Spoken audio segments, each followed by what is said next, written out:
Yes, there are political aspects of the job. Yes, there are tense, stressful situations. But I think you kind of get the sense of feel in our community that it's not just about one big mouth superintendent. It's about us all standing collectively together. And when you got a unified voice, it feels really special to be a part of that.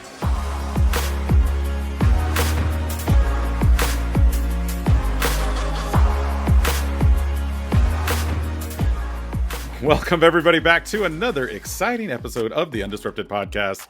Adam, I know it's the end of summer, and tech leaders, school leaders, people from all over. Summer is like that magical time when you can get all your stuff done in schools, but you also need to take a break.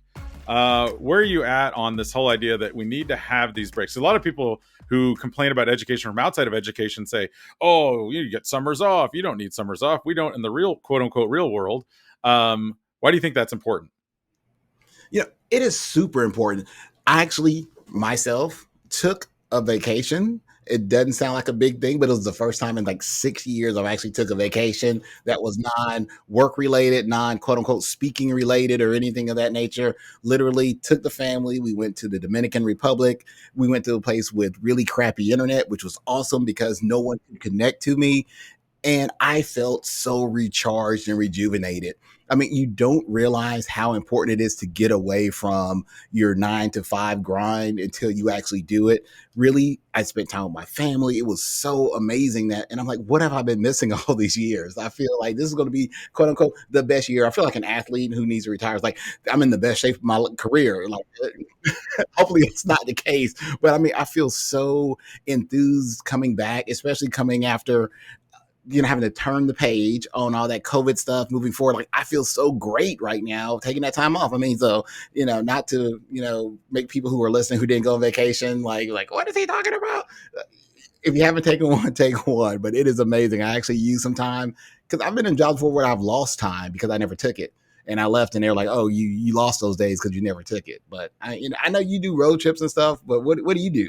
Yeah, I do. I like the road trip, but this year we did a cruise, and same thing. You pay for the internet package, and I was like, no, I don't want to pay for the internet package. I want to be disconnected. I want to know that things will go on, that life will go on, the building will go on. And when I was when I was still in school district, same thing. I would say, hey, this is sacred time.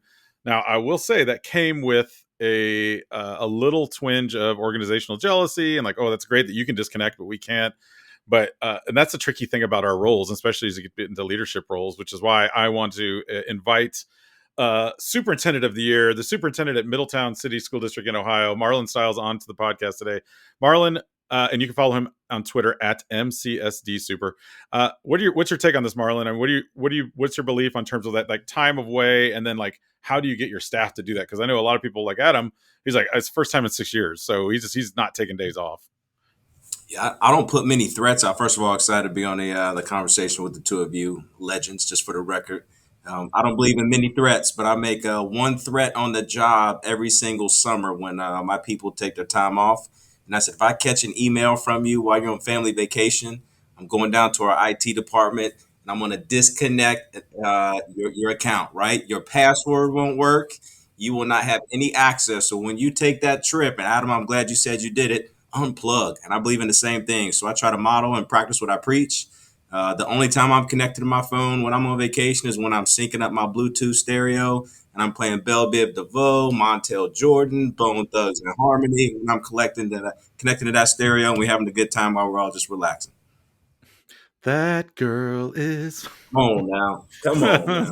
That is so important because I'm reading this book. Our superintendent actually gave it to us to read. It's called The Burnout Epidemic. But one of the things in this book, it talks about, as leaders, you can't tell people to do self-care. You have to provide the self-care, or you have to provide the environment for it to actually happen. Because it's like, oh, take care of yourself. But am I, as a leader, providing or making it where you have to take care of yourself? So I like that idea of making sure you tell folks, hey, I'm going to disconnect your access if you are doing it when you're on vacation. It's almost like you're making it so important that the people have to do that as well. So I love that. That's right. We'll take out group text and everything. You just won't be included. Yeah, my superintendent, my last couple of years at Eanes, he had a thing where he sent out basically like from 7 to 7, it's sacred time. 7 p.m. to 7 a.m. is like, that's, and he goes, and people wanted, he actually was trying to get pushed even more, like from 5 to 7, but people are like, well, I still got to get stuff done. Da, da, da, da.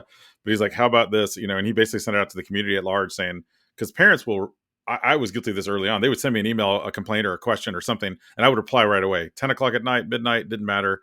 And by doing that, you end up feeling like you're available 24/7 and not giving yourself any time off. My wife would tell me all the time, like, yes, you're physically present here, but you're not actually mentally present here because you're thinking about the job. So again, I like that strategy of saying, hey, here's what we're going to do, and here's what I expect. And if you don't do it, then have you ever done it? That's my question, though. Have you actually pulled someone's email? You have?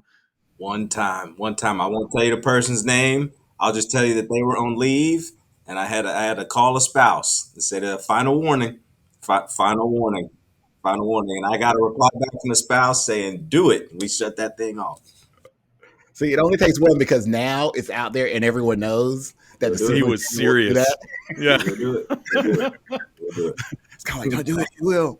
So Yeah, let take me care of ask yourself. you Yep. this. So we're still living in the crazy times. I think every time is always crazy anyway. But if we turn the page back to 2019, whether you talk about the pandemic that we're still in, we're still just dealing with positive cases and things of that nature. We had election cycle. Ohio, you're one of those, swing states and stuff, and things happen. And also we had racial awakening, and all these things happened, and everything seems to be all over the place. So with superintendents, you're in a district where you have to deal with all that. You're a political figure in some cases. You're an educational leader. All these things are being thrown at you. One, thank you for still being here in your position. But what is it like going into this upcoming school year in your position, knowing all that's still out there, and you are charged with helping the boys and girls in your district do what it is that they do each and every day? Yeah, great question. And yeah, I'm honored to be serving this school district for my 6th year. I still claim the rookie tag. You get away with a lot of stuff when you're rookie. But Adam, to answer your question, we took care of this collectively as a community last fall. Our ministerial alliance surfaced. They rose up to the occasion. They rallied this community, had one unified voice, and addressed a few things that were starting to surface out in our community. From their perspective, they shared this with their congregation. They came to our board meetings. They had a unified message, and we were able to identify what we stood for as a community together. So walking into this school year, I'm really excited about this notion of returning joy in education, right? You talked about turning the page, right?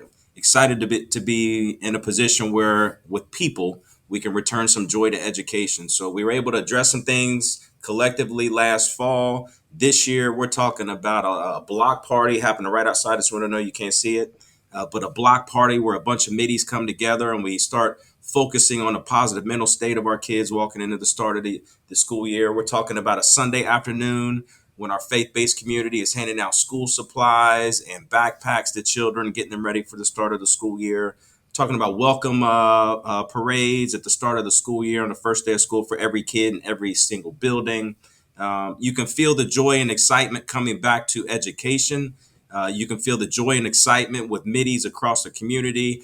I'm just excited just to be able to stand in the crowd, scream and shout. I don't know about you, but I have no problem busting out spirit fingers if that's going to put a smile on kids' face. So, yes, there are political aspects of the job. Yes, there are tense, stressful situations. But I think you kind of get the sense of feel in our community that it's not just about one big mouth superintendent. It's about us all standing collectively together. And when you got a unified voice, it feels really special to be a part of that. It feels family atmosphere. And full disclosure, that turning the page is actually from Superintendent Styles. I got that from him at ISTE. When he was talking to a group, he was like, we can't keep harping on COVID-19 and da da da da. We do. It's still here. Yes, we're in this book, but you got to turn the page and move on to the next chapter and keep moving with it. So yeah, so definitely. You gotta lick that index finger and the thumb, rub them together. You know how you do right return a page. You gotta lick the finger, flip that thing over. Let's go. Time to return some joy in education. So it sounds to me like I gather that culture is very important to you. How do you, I guess for people out there listening, how do you instill, because joy is a tricky thing too, because I mean, having the block party is a great way of like saying this is here's something we're going to symbolically do this by actually putting our money where our mouth is and actually hosting this event. How do you get that? How do you get that buy-in to that? Because a lot of times, like I've worked with schools all over the country, and the superintendent will say, hey, today's, this month's or this year's theme word is, you know, creativity, or it's joy, or whatever. But and then it just becomes kind of a thing that disappears after the school starts. How do you keep that kind of momentum going, for people out there that are listening to this? Yeah, you live it every day. Right over here. You see that right behind me. That's culture, right? Some people think that's a social media hashtag. This thing right here, MIDI that's rising, it culture, says, for those of you right? listening. Yeah. That's culture. MIDI Rising, that's culture. So we started this culture campaign, this culture journey collectively 6 years ago when I first got here. The language when I first got here was, we need permission. Can you allow us to? Those kind of words. And when you hear that, for me as a leader walking in, that means we need to get rid of this feel and we need to transition to more of, okay, let's go do and let's celebrate. So what you feel in our culture is something that's an everyday thing, right? So you mentioned this idea of the theme of the month.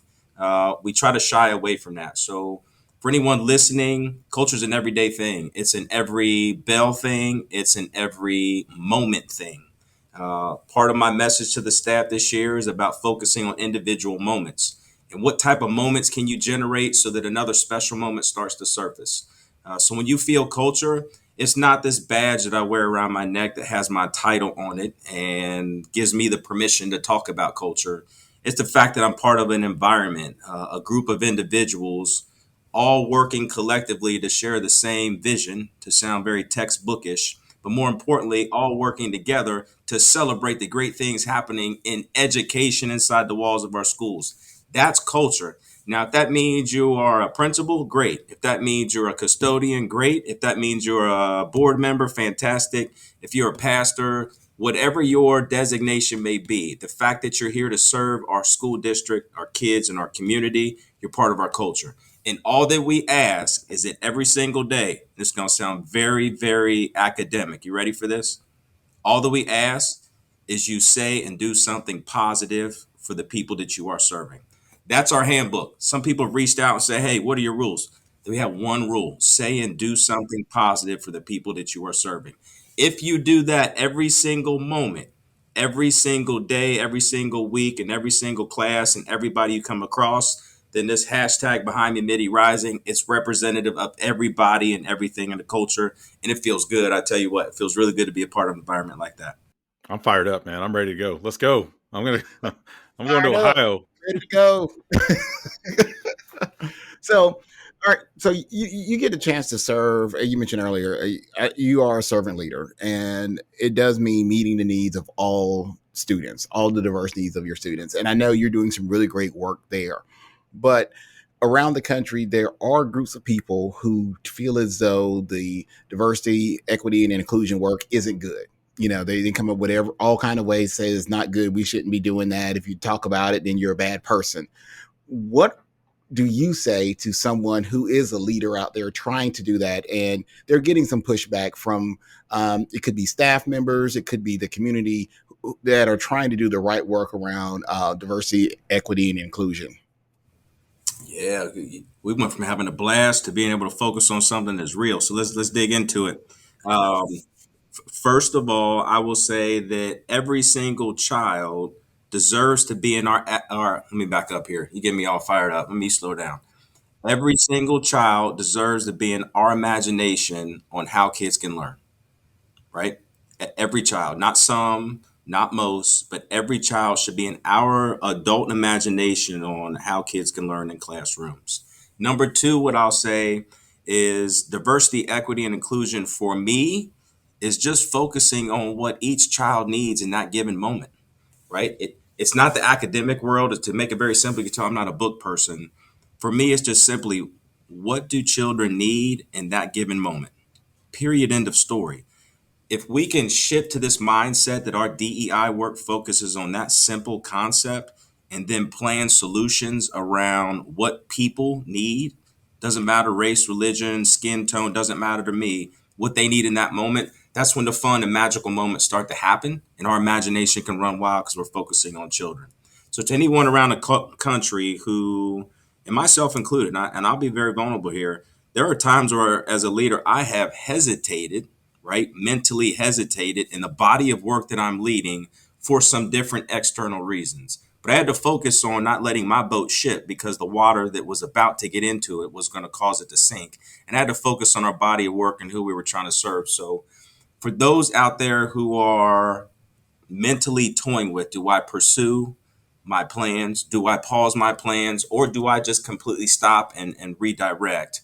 What I would encourage you to do is just simply engage in one activity that really changed my thought process. Go identify a student who is farthest away from success in your school system.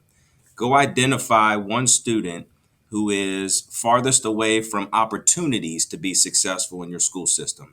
Put a name on that student, personify that student's experience, and then tell me if you're willing to stop, pause, or pursue the body work that you have planned. If you can look yourself in the mirror with the student's name on the other side of it and you have a clear picture of what they need, if you're willing to not provide the services for to meet their needs, then we have to have a deeper conversation about why we are serving. Because at that point we are not. So it's a courage moment. It's a personal moment.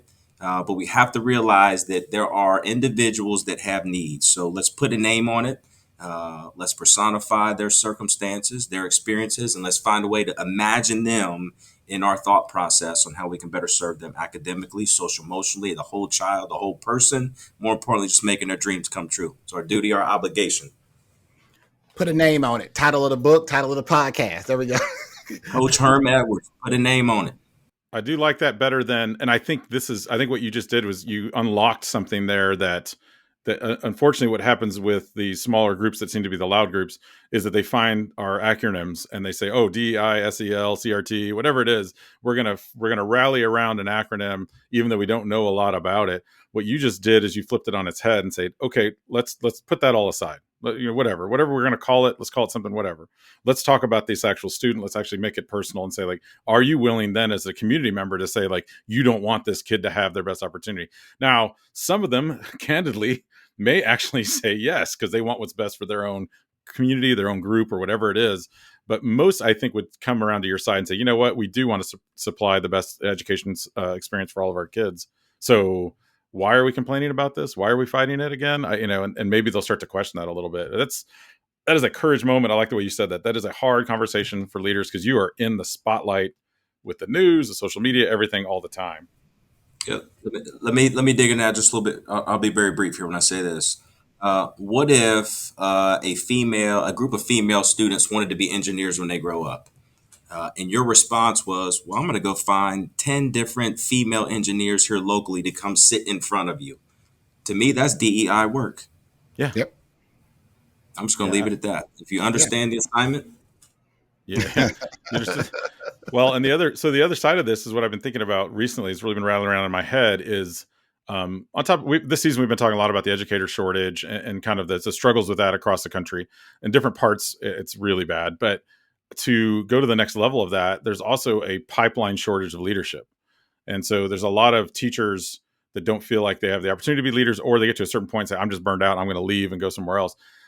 How do we repair that funnel? Because here in Texas, I don't know how it is in Ohio or Georgia, but in Texas, we had, it used to be like 100 people would apply for a superintendency position at a major district. Now we're getting maybe a handful because people just don't want it. It's a lot to take on. Like you said, it takes a lot of courage. So how do we repair that leadership funnel? Do you think if it's not broken, but I think it's definitely getting there? I think it's changing well, two things. Number one is changing the narrative. And I said this in Adam, that session that we were in. We've been so programmed the last 12 months, and I don't know who's at fault, but all I know is we've been programmed to think that education is tough, to accept the fact that it is difficult. And don't get me wrong, I've been through my go through. Our district has been through our go through, and I know other educators have been and are going through their go through. So please know I respect everything that we are going through and have gone through. But we've allowed this narrative to be painted amongst our profession that it's time to get out, right? So, number one, what I would say how to repair it is flip the script. And I found my inspiration at the ISTE Live conference. And Adam, we were sitting right next to each other. We heard a keynote from the CEO, Richard, And he just talked about the word joy. And I can't let that word go from some reason after hearing his keynote. Flip the narrative. And it's time to just start talking about how joyful education is. Number two, what I'll talk about is a duty. The duty of current leaders to really hone in and accept the fact that we have to take ownership of this. If we want to generate more interest in leadership, outside of changing the narrative, we have got to start investing in future leaders and current leaders to be ready to start preparing themselves for whatever their jump off moment may be. Somebody did it for us, and I think it's important that current leaders across the country, myself included, the two of you are sitting on the call, we got to embrace a Jay-Z moment. We got to double down. I know he said double your dollar. I'm just going to adjust that. I was thinking about 99 problems, but yeah, I got Come you. on now. Come on now. Right? It's time to double down on the investment, right? To get folks to understand, yes, you have capacity. Yes, you have skill sets. You might not be completely ready, but you are a leader and it's time to jump. So really focusing on allocating some time to just personally, authentically, to steal Tom Murray's lines. So just want to give him a shout out as always.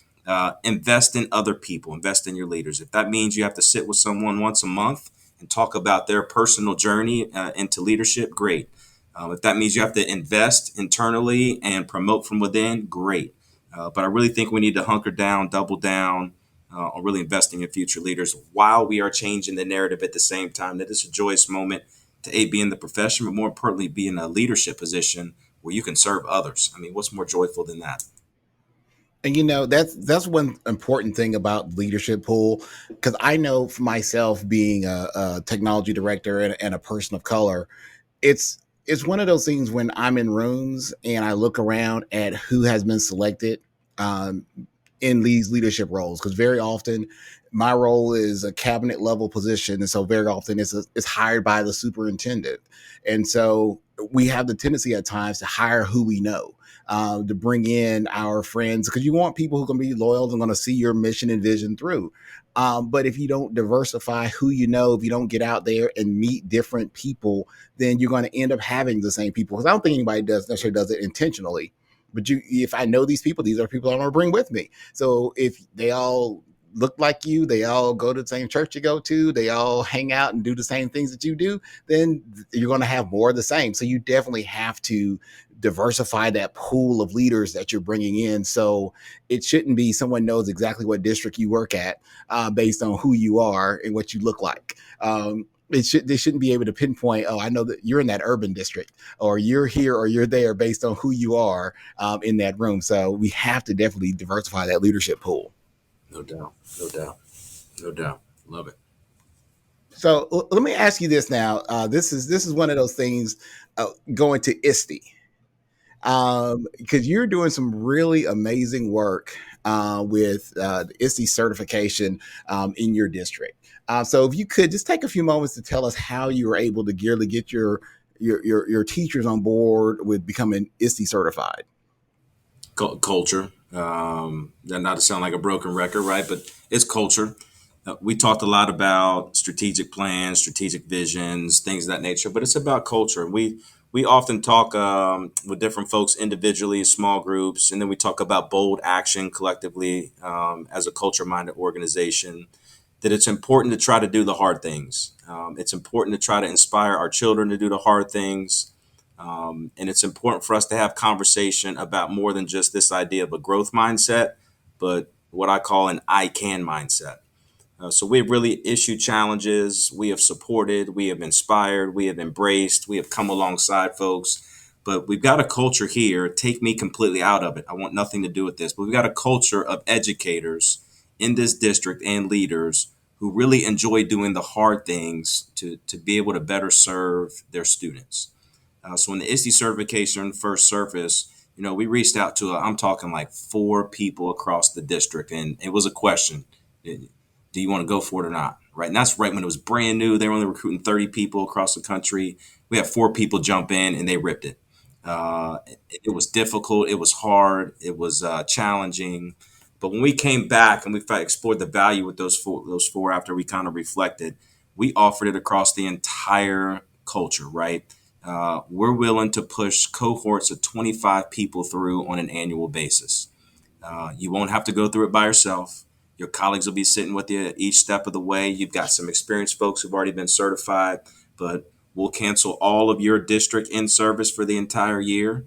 And every in service day, your cohort of colleagues, you get your own safe space with support built in for you to be able to pursue the certification. The selling piece was not the support, to be flat honest with you. I just wanted to share the structure. The selling piece was what it would do for you in the classroom so your kids could be more successful. That was a selling piece. The fact that it was hard, yes, a little bit of nervousness, but the fact that other educators in the culture in this organization talked about what it was doing for them in their classroom and how it was allowing kids to access some of the learning in different ways, that was a selling piece. It wasn't the professional badge. It was about what it's doing for their kids in the classroom. So we stand proud, present day, as I've said before. We've got 10 school buildings in our district. We have at least one certified, ISTE certified educator in every single building. That's a proud moment for us as a school district because we are able to think about empowering children. We're able to talk about digital citizenship and much more. So, anyone out there considering it, our return on investment has been significant, huge value add in our practices. We are more than just a one-to-one school district. We're talking about doing the right type of work for the right reasons when it comes to technology being present. It's a proud moment. Well, and ISTE is not an official sponsor of this podcast, but we know that Adam is an ISTE board member. We do a lot of work with ISTE too, but I agree. I've What? heard a I lot. am? I've heard I think I think the way you sold it to me right there was about that change again into the classroom and what it actually does for students. Because yes, it's nice to have the little tag or the label or the email signature, but it really comes down to that impact of what you see in the classroom. Um, That's we, huge because often you see folks getting all these various badges from companies or whatever, or and that's not to poo poo on them, but everybody's like, oh, I'm a ambassador for this, or I'm this, or I'm that, or even people who go get their master's, educational specialists, or doctoral degrees. Is it going to help the children? Yes, you do get paid more in some cases for some of these things, but at the end of the day, I like that sale. Is it going to help the kids? Is it going to make your job easier, better? Are you going to be able to help all those students? So I love that. And speaking of helping the kids, this we started out with this. We're going to end with this because it's a lot of it. It's about you being your best self too, and what you do and how you serve your community. And so we always ask this question at the end of our show to ask our guests, like, what is something you do to keep yourself balanced, to keep yourself undisrupted? Like for Adam, he has an OnlyFans account for his knuckles that we talk about every show. That's his little side project. That's really strange.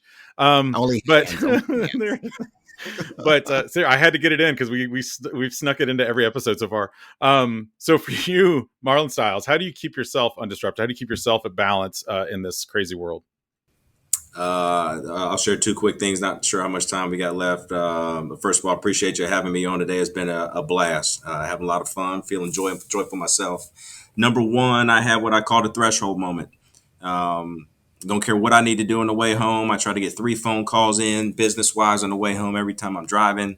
But the moment I get in that garage and I walk through the threshold of my laundry room, it's time for me to be a dad. It's time for me to be a husband. And it's time to turn it off.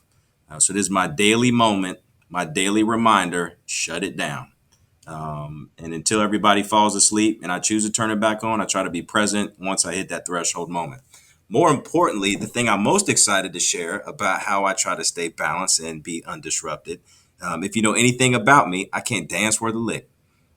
And I flat out own it, but I I've will not try to seen move. this yet. I need to see Man, I'll this. try to moonwalk with the best of them, but I can't dance where to lick. But the way I stay undisrupted is, and I said it before, I turn that radio on, I turn the volume all the way up, and I will let it loose. There's something about music that fuels my soul. And when I'm jamming, when I'm bobbing my head, when I'm singing, when I'm making up my own words, whether it makes sense to my kids or not, it's just fun and happy. And Friday night, it is what, July 29th now? It's Friday night. And I can promise you, my wife, my children, and I tonight sometime will be dancing and singing in the kitchen. That's how I stay undisrupted. We have the same household because we have Friday night dance parties here, and it's always dad. And dad is what they now say cringeworthy, because my teenager, who's now a teenager, is like, "Oh, dad, that's so cringy." Um, but it don't matter. I was like, you got to be unapologetic. So that is awesome. Turn the page, turn it off, shut it down. All the Marlon Styles, because guys, he is amazing superintendent there in Middletown City School District. The Middies Rising, hashtag Midi Rising. Check him out on Twitter at MCSD Super. Thank you for joining us. And for all of our listeners out there, be sure to subscribe and give us a review. We'd appreciate it. We might even give you a shout out at a future show. This has been the Undisrupted Podcast, brought to you by Future Ready Schools. He's Adam, and you can follow him at AskAdam3. And he's Carl, and you can follow him at Mr. Hooker. And remember, ladies and gentlemen, boys and girls, we are better together. And we are better undisrupted.